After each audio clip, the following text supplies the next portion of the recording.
runs a medieval and Renaissance studies minor, so if you're taking lots of classes about the pre-modern world in art and literature and philosophy or whatnot, and you have not yet signed up for the minor, come and visit me in MCM 209. And without further ado, I'd first like to thank Mary Sellen and the Tribble Library for allowing us to have our lecture series here in the library and co-sponsoring it.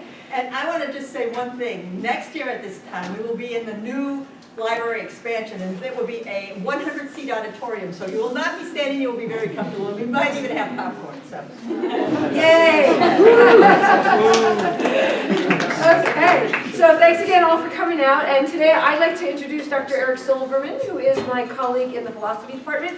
And of course, I have to take my glasses off to read, which is really much more dramatic, right? So Dr. Silverman is Associate Professor of Philosophy and Religion at CNU here, and a research fellow at Biola University. He specializes in contemporary ethics and medieval philosophy, and regularly teaches courses in ancient and medieval philosophy, modern philosophy, critical thinking logic, philosophy of religion, and the philosophy of Thomas Aquinas. Although this semester you're on Augustine of Hippo, right? I'm doing Augustine this semester, yes. Yeah, awesome. He published his first book in 2010. This was called The Prudence of Love, How Possessing the Virtue of Love Benefits the Lover. Dr. Silverman has been awarded a grant from the Immortality Project at the University of California at Riverside, underwritten by the John Templeton Foundation to fund the Paradise Project, manuscript, and a conference on philosophical issues and the concept of heaven. He has also edited the book on the Game of Thrones, entitled The Ultimate Game of Thrones and Philosophy. You think, or you die. And that will be the launching point for his talk today, which is Courtly Love and the Virtuous Hero in the Game of Thrones. Please welcome Dr. Silverman.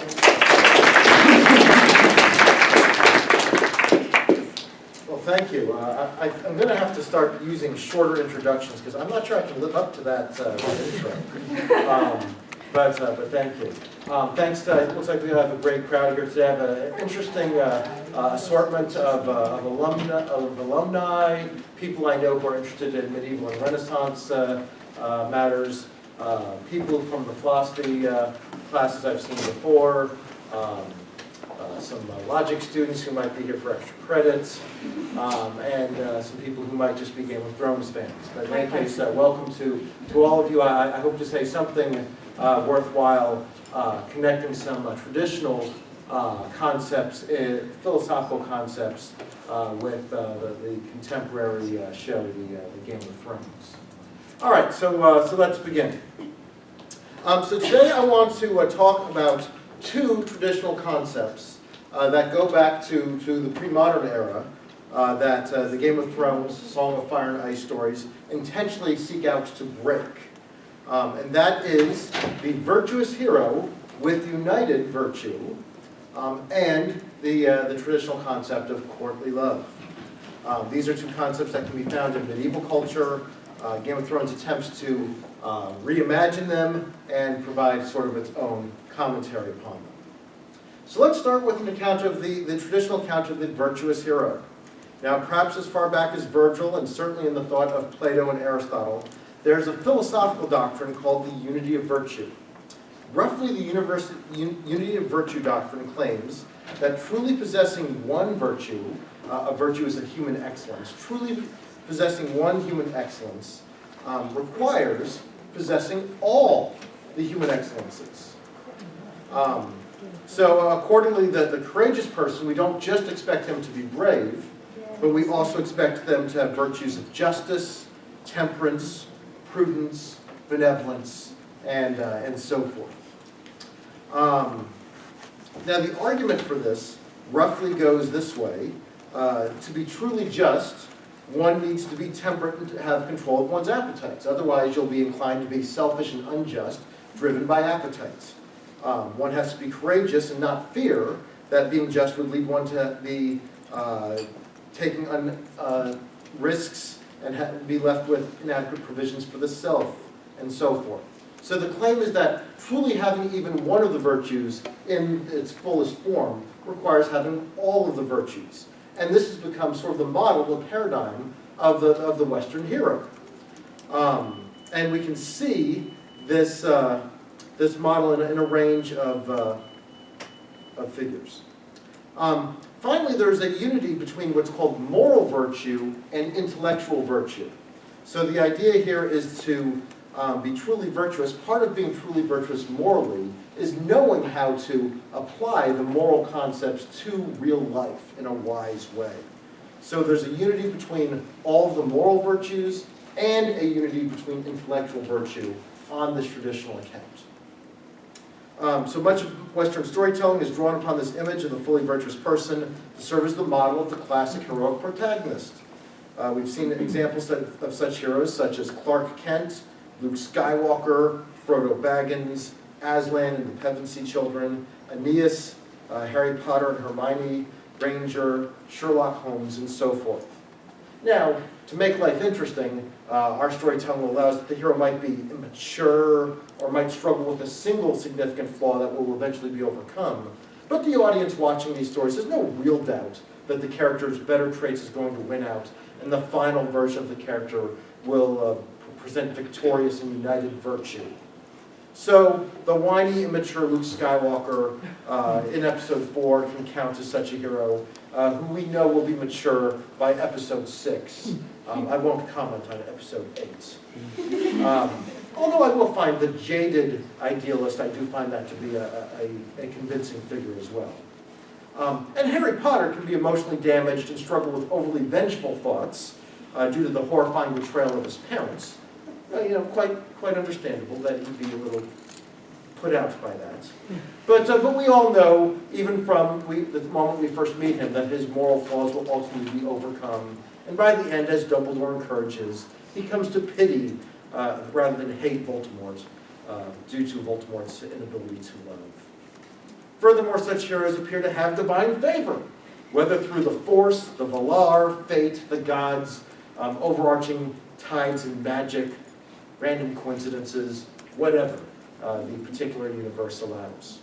And we've all come to expect the virtuous hero will overcome and win the day, no matter how badly the current situation appears. Now I should note, I should have given a spoiler warning, and obviously I shouldn't have just given a spoiler warning just for Game of Thrones. I could have offered that. I will mention other things as well.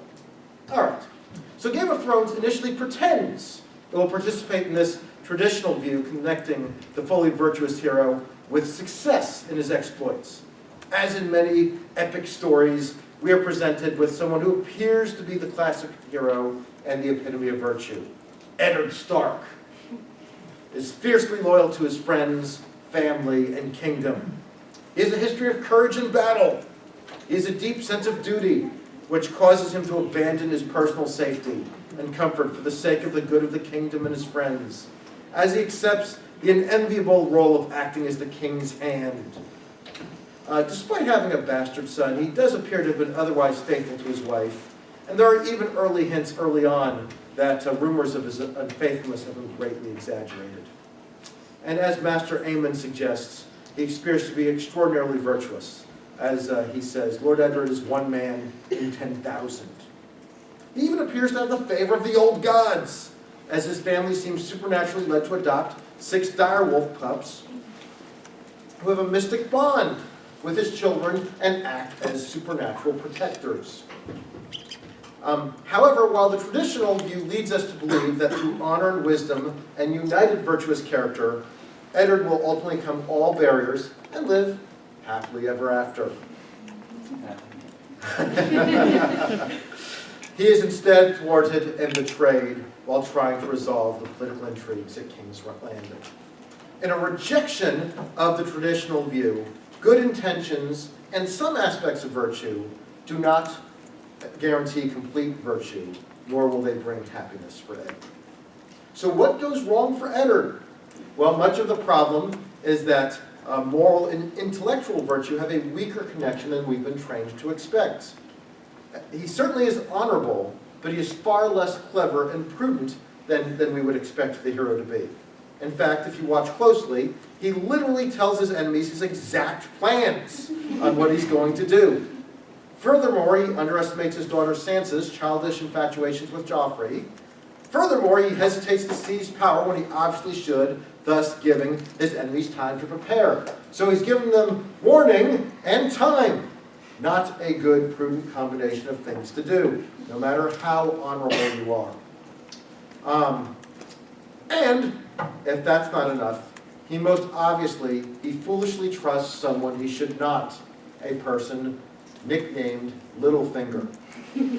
This character, by any reasonable evaluation, is a power-hungry opportunist, a coward, a purveyor of the sex trade, and a romantic rival to Edward rather than a trustworthy friend. Having someone else in love with your spouse is probably not a good basis for trusting them. And any reflective human being should have realized that. As a bonus foolish mistake, we should also notice that Edward executes rather than investigates the claims of the first witness of these knights, from the Night's Watch, who sees a supernatural army of ice zombies gathering to destroy all of civilization. So George Martin appears to agree with Littlefinger's assessment of Edward's foolishness and lack of intellectual prudence. As Littlefinger says, "You wear your honor like a suit of armor, Stark. You think it keeps you safe, but all it really does is weigh you down and makes it difficult for you to move." Though perhaps we do not need to agree with Littlefinger's moral cynicism, the problem is not that Ned should have been less honorable, quite the contrary. Perhaps he should have been thoroughly honorable, thoroughly morally virtuous, but combined moral virtue with intellectual prudence and cleverness in how he carries out this virtue. So what he needs isn't less virtue, but more. One can be honorable without telegraphing all of your plans to your enemies, and even if he felt the need to execute the Night's Watchman who abandoned his post with the warnings of a supernatural army of zombies representing an existential threat, perhaps he at least should have sent at least one person to go investigate the claims. I mean, that's not asking for much. Of course, Game of Thrones' portrayal of protagonists with mixed moral character goes far beyond the naivety of Ned Stark. Probably the best portrayal is found in Tyrion Lannister, and the summary of his character from a recent memorable quote is that what Tyrion does is he drinks and he knows things. Now, indeed, in Tyrion we find far more intellectual curiosity, innovation, prudence, and cleverness than Edward. As Vars notes, in Tyrion's time as Hand of the King, he plays the game well. Yet, while Tyrion does seem to have intellectual virtue and a few moral virtues, such as his compassion on, quote, crippled bastards and broken things, and moments of commitment to his family, and some seemingly genuine interest in justice and protection of King's Landing, these traits are consistently mixed with traits that are typically identified as vices. He indulges in alcohol to the point of drunkenness frequently. He indulges his sexual appetites recklessly with prostitutes. And an important flaw that is understated in the show, but not in the books, is he is deeply vengeful. For Tyrion, the family model, a Lannister pays his debts, is not just a financial principle, but a vengeful principle of payback to his enemies, and is a core unapologetic principle in his moral code. Thus, the murder of his father and former lover isn't merely an act of passion in the moment, as one might believe from the show's interpretation, but instead fits perfectly within a flawed and vicious, vengeful character. Tyrion's code seems closer to Plato's Polemarchus, who claimed that justice was to give each his due, to aid one's friends, and to harm one's enemies. This is hardly the code of broad benevolence, but is in fact closer to a mafia boss, or the Godfather. Another attractive but morally complex character is Jaime Lannister. Jaime, of course, is despised by Eddard and much of Westeros, and viewed as the oath-breaking kingslayer who murders the very king he is sworn to protect. Yet the more attentive person will realize that Jaime saved thousands of lives by preventing the Mad King from burning King's Landing with wildfire. Furthermore, his love for Cersei is quite sincere and monogamous, even if it is very forbidden and taboo. Furthermore, his commitment to his brother Tyrion, who's often mistreated as a dwarf, is laudable. And at times, his virtues are so positive that we're willing to forgive his obvious arrogance, and we can almost forget that in the very first episode he attempts to murder a child. I experienced this forgetfulness too. I really like Jamie and wish he weren't such a horrible person. But that's what the genre is intended to do. It's intended to present you with these moral grades. All right, so the portrayal of a wide variety of characters with obvious, serious moral flaws fits well with the Game of Thrones rejection of the unity of virtue position. Sansa is dangerous, naive. Daenerys is arrogant, executes prisoners, and needs to be talked out of using weapons of mass destruction on civilian targets. Arya is vengefully vicious. Robb is diplomatically unwise in the name of love and justice. Marjorie is blatantly power-hungry. Stannis lacks compassion and personability. Catelyn is rash, and in case you missed this, she kidnaps Tyrion and has him imprisoned and tortured on strictly circumstantial evidence. Theon is traitorous, and so forth. As one minor character in one of the related short stories warns, there are no true knights, which might be the thesis of the entire book. In other words, no one truly lives up to the idealistic vows of the knights in Game of Thrones' fake medieval world. Accordingly, we are meant to wonder if anyone lives up to the traditional account of the virtuous hero with united moral and intellectual virtue, even in the real world as well. All right, this brings us now to a second medieval era conception, courtly love. The idea that an ideal kind of love that transcends class and practical life arrangements is possible and desirable. The Art of Courtly Love by Andreas Capellanus portrays the 12th century European ideal of courtly love, heterosexual love based upon attraction to another's character outside of marital and class considerations. As Capellanus claims, although there are 5 bases for attraction, beauty, character, wealth, quick-witted speech, and romantic availability, the only true basis for love is character alone, which is worthy of the crown of love. Our contemporary ideals of attraction to character and choosing romantic relationships based on love and affection rather than practical necessity descend in part from the historic image of courtly love. Of course, there are components of courtly love that are embarrassing to the competing traditional sexual sensibilities, such as the fact that courtly love is secret, adulterous, and a moderate-term affair. It is neither public, nor legal, nor permanent, nor meant to be reproductive. Now, of course, contemporary depictions of courtly love typically omit features such as this. Yet, it is meant to be idealistic in this sense. It is supposed to be based purely on the attractiveness on the character of the beloved, rather than any practical consideration whatsoever. The paradigm of the brave and virtuous knight ties these two conceptions together better than any other. The ideal of the medieval era was the knight of great virtuous character, on the model of idealistic King Arthur, who pursues the use of might only for the good and right. The knight of such character was supposed to be the ideal object of a noblewoman's courtly love. In an instructive scene in Game of Thrones, we are introduced to a knight who appears to fulfill such character. The Knight of Flowers, Sir Loras Tyrell, appears in a tournament where the young maiden Sansa watches with approval. Loras is well-mannered, well-spoken, and bravely competes in the dangerous jousting tournament in well-polished armor.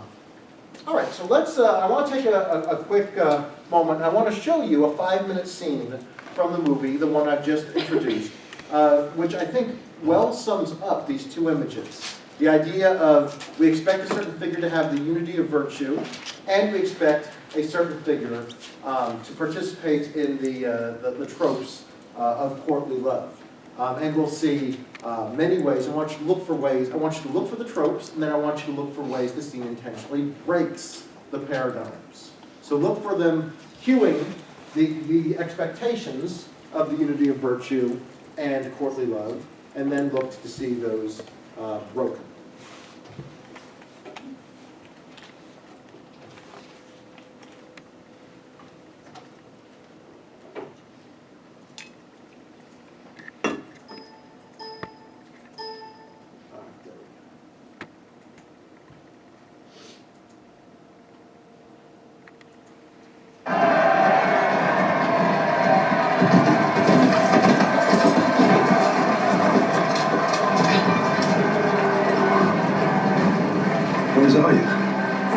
1,000 lessons. The night of the flowers.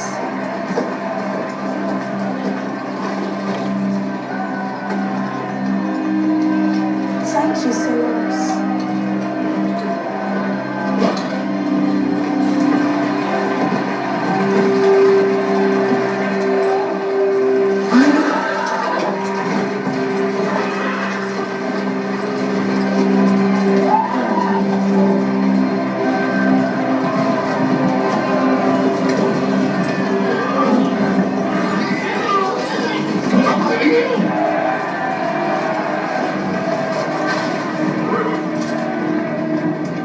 Don't let Silverman hurt him. They can't watch.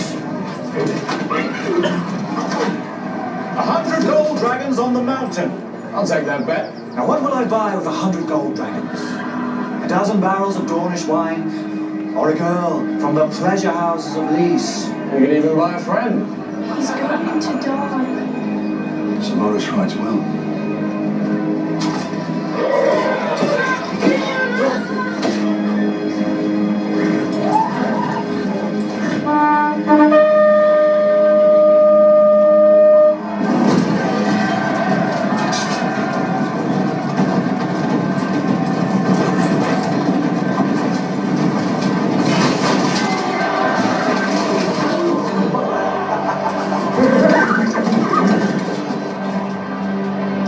Such a shame, little finger. It would have been so nice for you to have a friend.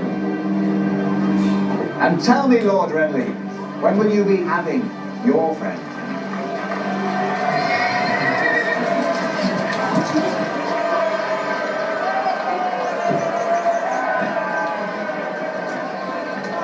Boris knew his man was an eight.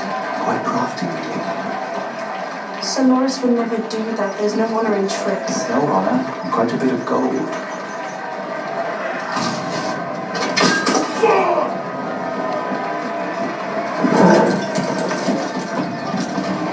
By the way, trigger warning, this is a very violent scene on purpose. So you might want to look at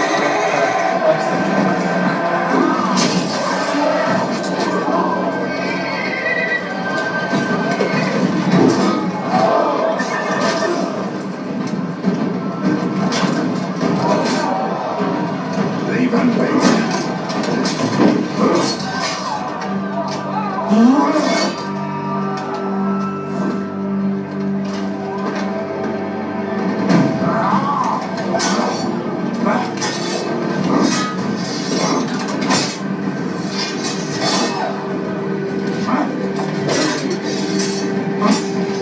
Stop this madness in the name of your...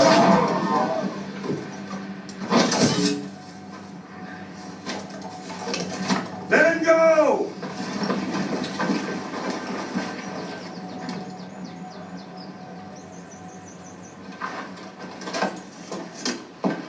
I owe you my life, sir. I'm not sir.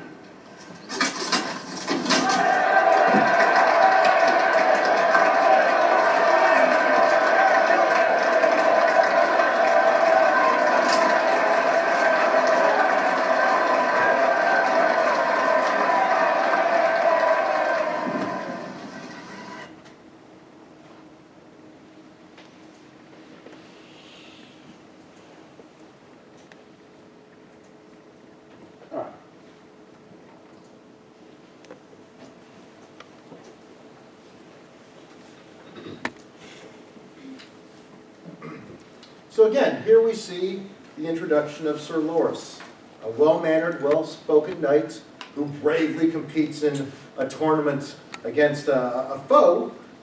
If you didn't catch just how big Sir Gregor is, that he's aptly named the mountain.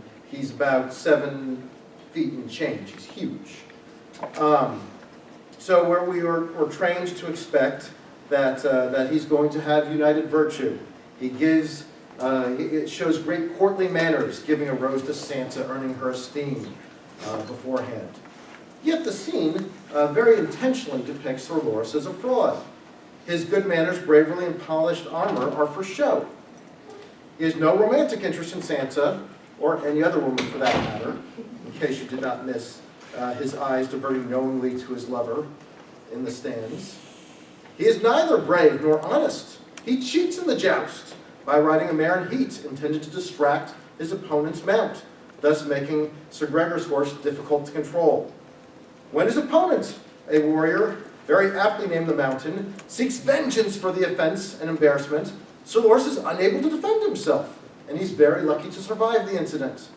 The only reason he survives is because of the intervention of another morally ambiguous, unknighted character, the Hound, a mercenary and henchman of the Prince Joffrey, who's been shown that he's willing to kill innocents at the whim of his capricious and spoiled teenage employer. The Hound intervenes to protect Sir Lors and duels the Mountain to a standstill until the overweight and frequently drunken king suddenly realizes that he should demand that they stop. When Sir Lors thanks the Hound and lifts his hand, and again a courteous, well-mannered sign of shared victory, saying, "I owe you my life, sir," the Hound drives the point home, responding, "I am no sir." The polished knight is shown to be far from the courtly ideal. The hero in the moment is the man of dubious character, no knight at all. Even the overweight king is meant to portray a more realistic moral world full of greatly imperfect characters. In case the watcher or Sansa misses the point in our scene, the book version of Littlefinger cynically once again gives the moral of such stories to us. Quote, "Life is not a song, sweetling. Someday you may learn that to your sorrow." In other words, the heroes we romanticize are an exaggeration at best and outright lies at worst.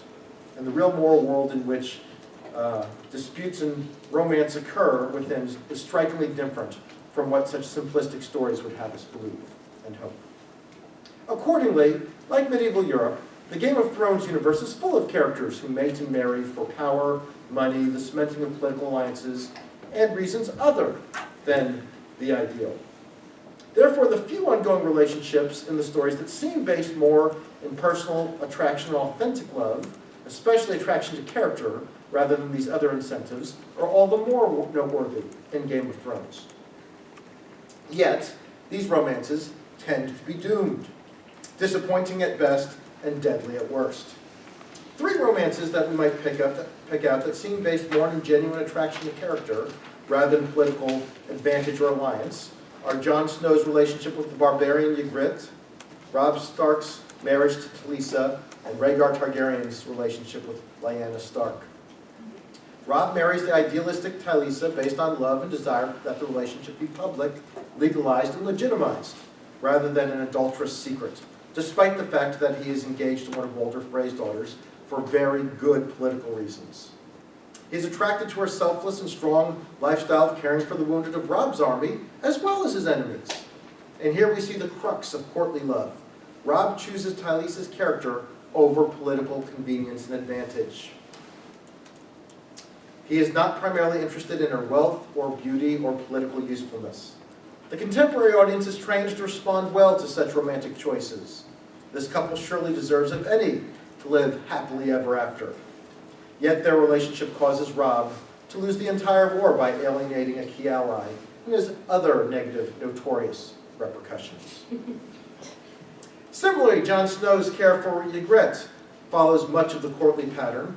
He is impressed with her bravery and independent, adventurous spirit, and appreciative of her protection while he's in a dangerous situation. She's impressed with the genuineness of his naive affections, and his attempts to be noble, albeit in his civilized and inferior way. Yet, even if this were not George Martin's story, it is not hard to see the makings of tragedy in this ill-fated relationship. They have sworn allegiances to opposite armies, and although he is willing to play the part of an undercover spy, he can neither shift his deepest allegiances to her or to the wildling leaders without betraying who he is. And like the paradigm of such relationships, Romeo and Juliet, this relationship will also end with tragic consequences. Finally, perhaps the most tragic relationship with the most negative consequences is the one between Rhaegar Targaryen and Lyanna Stark. We do not know everything about this relationship, but we do know that they appear sincere in their care for one another, and that the original Robert's Rebellion was partially caused by their relationship. Robert went to war to retrieve his betrothed Lyanna, and joined by her brother Eddard, who sought to retrieve his, quote, kidnapped sister. Even Littlefinger seems sincere for a change when he notes the horrifying consequences of their relationship, when he says, "How many tens of thousands had to die because Rhaegar chose your aunt?" In each case, a sincere relationship based on genuine attraction, if less than perfect ideal love, leads to tragedy and destruction. So what is the takeaway here? Well, one important lesson from Game of Thrones might be the importance of morally gray categories. Much like the Bible's Book of Judges, we can find much to praise in many of the Game of Thrones characters and relationships, even if they frequently fall short of the perfect ideal. Thank you.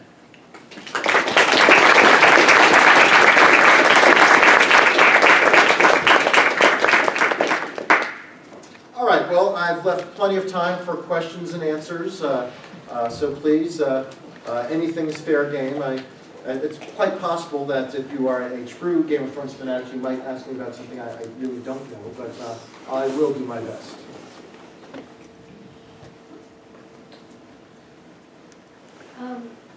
Given how Jon Snow's arc has played out in the past few seasons, you talked about how there are truly no heroes in Game of Thrones, but with all of the revelations, I'm trying not to go Sure, into sure. spoilers. I appreciate it. But do you think that Martin will end up following kind of the heroic motif with Jon Snow? That's an excellent question.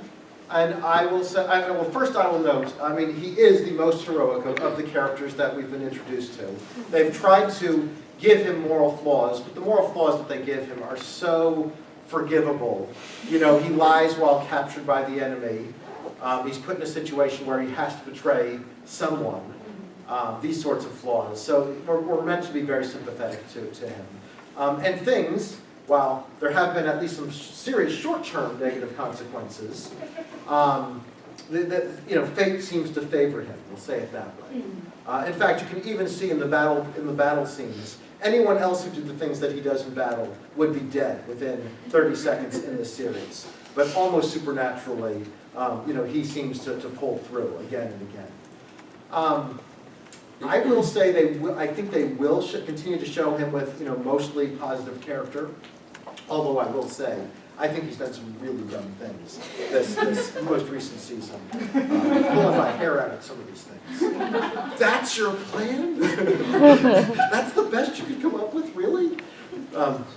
So I'll also say I can almost guarantee his current romantic relationship will end tragically. And plus there's a certain ick factor if you trace family lineages correctly. Although these are not things unknown or unaccepted in Game of Thrones. That being said, so yes, I think that's as close as we're going to get. So yes. But I'm hopeful. I'm rooting for Jon. I'll also note that TV